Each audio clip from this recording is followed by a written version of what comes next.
Boubacar Sansou Bari, sur la même question, très rapidement. Je pense qu'il ne réalise pas la contradiction dans laquelle il se retrouve. Justement. D'une part, vous avez des preuves, mais vous n'êtes pas prêt à venir les brandir là où elles doivent être brandies.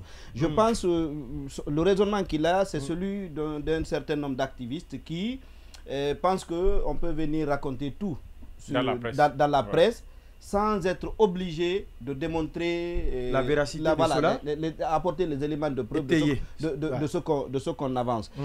Moi, je ne veux pas me retarder sur son cas à lui parce que, honnêtement, c'est la justice qui est interpellée. C'est à elle de faire en sorte qu'il réponde.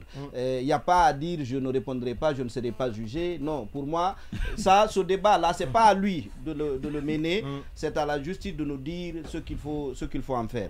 Maintenant, sur la plainte de l'UFDG, je dois dire que j'ai eu deux opinions à propos de ça. Dans un premier temps, ma première opinion a été de me dire, mais est-ce que c'était la peine de la part de l'UFDG de remonter sur tout ça, de ressasser tout ça? C'est des choses qui remontent à 2010. Il faut peut-être tourner la page à tout ça et continuer à peut-être voir l'avenir au lieu de toujours ruminer l'élection présidentielle de 2010. Mais en même temps, je me suis dit, il y a peut-être un devoir, il y a un acte d'exemplarité. C'est que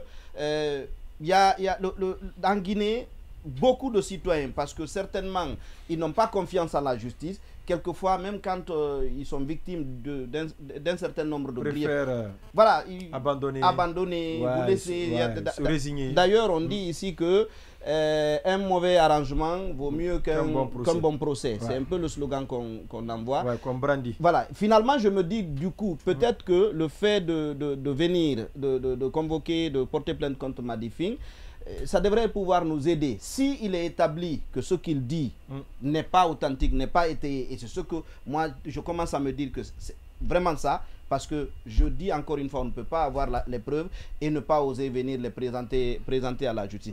S'il est avéré que finalement, il n'a pas les éléments de preuve de ce qu'il a avancé, ça devrait pouvoir servir de leçon à beaucoup de citoyens. Pas à lui, moi, honnêtement, je ne m'attends pas à ce qu'il soit condamné ou tout ça, mais peut-être que pour l'opinion publique, pour tous ceux les personnalités publiques qui avancent un certain nombre d'idées, ça devrait pouvoir les servir.